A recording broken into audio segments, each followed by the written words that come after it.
We are now 5 wide. Presented by Quick Trip's quality gasoline guarantee. It's just another way Quick Trip has you covered. I'm Brian Noe in for Zaid. He's Josh Albrecht. We go 5 wide. Welcome in, John Kuhn, Brian Butch. Gentlemen, how are things? I like that room. I like that background there, Kuhn. Very nice. You love it, don't you? Big on decorating the place there. I like to say it's a fullback mindset. That's right. Simple, yeah, yet aggressive. Whatever happened to that little picture that fan made you that you said you were going to hang up? It's up at the cottage. Oh, I got it at the cottage. Oh, yeah. I got it, but I have it so that I can see it, not so that everybody else can see it. Oh, well, you got to have something that we can all see. Do I? Yeah. Do I really? Do you need background stuff? Shouldn't it kind of portray how you feel and who you are? No, Butchie has. I mean, Brian LeBron has basketball. cats and a weird clock and a funny looking map. Yeah, none of that stuff was even his. No, that's mine. That's just where I'm at. I kind of like the world map. It's a nice touch. Not mine at all. Yeah, that way you know where the world is. Yours, though. You got to claim that as yours. Yeah, it's 100% mine. I brought it in. I take it everywhere I go. Wherever I live, I bring the world map. That way, I always have my feet centered. At the longitude and latitude of where I live. My girl and I do that because we've been renting furnished homes, and we just make up stories for everything. Yeah. Like, oh yeah, that picture of the beach and the tulips. Remember that when we went to Japan? Yeah. And, You know who also does that? Serial killers, Brian. Like just make up random stories about things. Yeah, okay. So you're starting to scare me here a little bit. Remember when we lived in that family's house in Portland? Yeah, that was nice. Yeah. And then the family house in Champaign. Yeah. What were their names again? Sounds like Dexter a little bit. What are the true stories with the background stuff you got going on there, Butchie? I got a bunch. So I actually cleaned out our basement. I've got behind me, you can't see it, but I got 2 Hank Aaron autographed baseballs. I got a Barry Bonds autographed baseball. I've got a Bo Ryan, a Greg Gard, a Brett Favre autographed football. Okay. A couple of pieces of floor from Final Fours that I went there as the media. So yeah, a little bit of all that fun jazz. I didn't know they did that. That's a normal thing, giving a piece of the floor. No, he just took it. Right here you go. Yeah. Hand them out. Wow, that's really cool. At the coaches clinic. So we've been to and I've been to them as media, never as a player. So they don't have the player ones. But as media is covering it the last couple of years. So By the way, how as far as traditions go, it just made me think of Florida State. How especially when they had it cranked up, we're talking early 90s, and they would take a chunk of the field from the road game they just played and won, and then they buried it. They had like their own little cemetery. That's an awesome tradition. What part of the field did they take? Because that would piss off Yes. a lot of field people. Absolutely. I don't know. I can't imagine Alan Johnson from the Packers walking over and finding a little foot-by-foot section just stripped away from Lambeau Field. He would freak out. He would hunt them down like the dude in Taken, and he would find them. He would have a special set of skills to find that piece. I will find you. I will kill you. What if they made a big thing and they went to midfield? And remember how like Baker did the flag at Ohio State? What if they went to midfield to take a chunk of the field? That'd be even. Of the G. Yeah. That would be awful. That would like when T.O. It's like when T.O. stood on the star. They thought Saul Gardner was bad wearing the cheese head, running off the field, trying to go into the Packers tunnel. You thought that was bad? No, don't take part of the sod at Lambeau Field. Yeah. Is there anything worse? What would be worse on the list of things you could do to offend? There was a couple people. I remember Chad Ochocinco tried to do a Lambeau leap and got denied. He got denied doing the Lambeau leap. He got Matumbo'd. Even though there were 4 fans that he paid to go to the game and sit in the front row, and he even jumped up towards them, but there were enough fans around to take it. He got rejected. Well, you got to remember, Brian, Randy Moss mooned the fan. Oh yeah. That still gets people to this day here in this great state of Wisconsin furious. I mean, it is but is that worse than taking part of the field? Probably not. Like now, if it was an actual moon, like with actually saw like skin. Okay, yeah, that goes past that. But because it was a fake one, taking the field still is probably above that. I think it's got to be above it. Yeah, we need an NFL tradition like this where they're taking part of the field a la Florida State. How about an NFL tradition of judging fans and telling them that they can't come back because they were on their phone for 30 seconds? Okay, so I have radical ideas. I'll try this out with you guys. I would use a different term. Here's the backstory here. Backstory is the Bills, they've got 63,000 fans that are season ticket holders, okay? The new stadium will be 60,000 seats. So 3,000 fans are out of luck. I propose we have fan relegation. If you're not bringing it, if you don't have energy, if you're not cheering, if you're on your phone and they just picked up 3rd and 15 in the fourth quarter and you're not paying, you're out. You're a smart man. John, who's on the list, he's in. You're a smart man. I have radical ideas too. We're going to talk about one of those radical ideas, but I'm going to piggyback off this because I have one that's, I think, better than that idea of yours. Not hard to get a better idea than that. We will talk about that, but I love it. I love it. I played overseas. I know what relegation's all about. It's a real thing. There's a bunch of pressure that goes with this. We were the 3rd team, the bottom 2 teams, 3rd from the bottom. Let me phrase that. 3rd from the bottom. 3rd from the bottom. We value my team in Nerdling the first year was not good. They had just moved up. They knew they weren't going to be good. For crying out loud, they were fundraising by doing a whole bunch of different things, selling pretzels and you name it. I mean, try to pay our salaries. However, we were the 3rd team, but it came down to the last day against Bremerhaven and the amount of energy that was in that building for a 2-23 team versus a 3-21 team was outstanding. It was great. It was one of the best games I've ever played in for nothing other than just to stay in Pro A. That's it. Like just to stay in there. But that place was nuts. Otto was going crazy. He had a little beard and all that. So he's the guy that taught me how to drive manual versus automatic, which was a scary thing by itself. Another day, another story. However, oh my goodness, you should have saw the beer that he brought me in the locker room when we won. He was the team manager. Oh, this guy was as happy as can be. His cheeks were as rosy as could be. I mean, this guy, it was the best day. Goes out to goes, Butch, son. Butch, we've had a year together, man. But this is the happiest day of my life. Meanwhile, the assistant coach is his son sitting right next to me. I'm like, how can this be the happiest day of your life? I'm sitting next to your son. What in the world? Oh. See, I like this. It's a real thing. You are open-minded, high energy. Are you busy between 6 and 9 tomorrow morning? Because he'll have more awful ideas if you want to. All right, but such a breath of fresh air compared to cranky pants Josh over here. Because if you don't agree with everything that's crazy that Brian says, then you're grumpy. You do a show with a guy like that anyways, and Zabe, you should know it already. Well, that's partly true. But the first thing I said is, who are the quietest fans at games? The richest ones.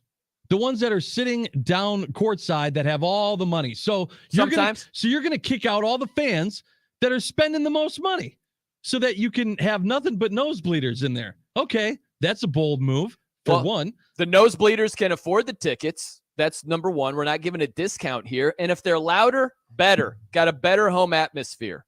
Win-win across the board. You still get the same money and you get better energy and a better crowd. Other arguments people said, what about if you can't make it to a game and you had to sell your tickets? What about if you are a fan of the other team that's in town? You're not going to be cheering just because otherwise you're going to get kicked out of the game. But you're not a season ticket holder, so it doesn't matter. Oh, so in your system where you have thousands of cameras watching everyone, making sure they're cheering. Facial recognition. Which also seems super smart and safe, and everyone loves that. Invasion of privacy, who cares? In this idea, it's going to be post-game. So it's not during the game. They'll get like an email or something saying like, hi, we've taken time to go through all of our surveillance. And now it's been 48 hours. And we've seen that during the third quarter, you spent a lot of time on your phone. So we're it's like game film. You. Kuhn, you know this. Game ends, you get graded. Your good plays, your bad plays, all that type of stuff. We need fan grading. And if you have enough D's and F's, guess what? You're no longer a season ticket holder. Fan grading has been happening for a long time. Relegation, though, is a far-fetched idea for fans. I was told just a day ago, we need to make the fan experience better for the fans by giving free gifts away for everybody that attends a Packer game. And that's how we get fans there to Packer games is we need giveaways. We need to do more giveaways for Packer fans.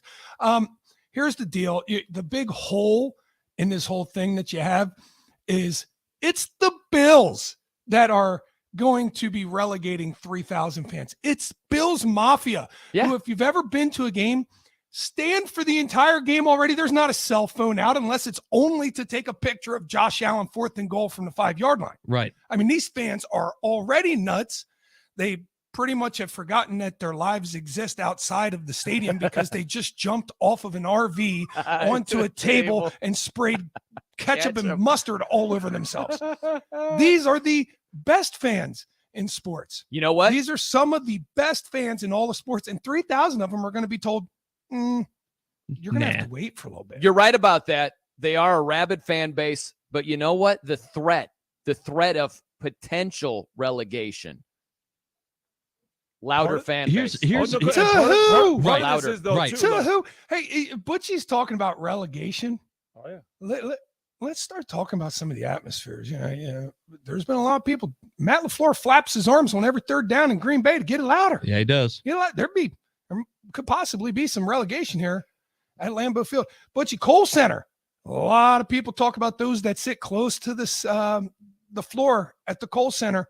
Not quite loud enough. I mean, this relegation thing that you are proposing would have massive impacts on our stadiums in Wisconsin. Well, it depends on the waiting list for season tickets. If we're not having 3,000 fan overflow, like we're not relegating anybody in that situation. We have like 80,000 overflow.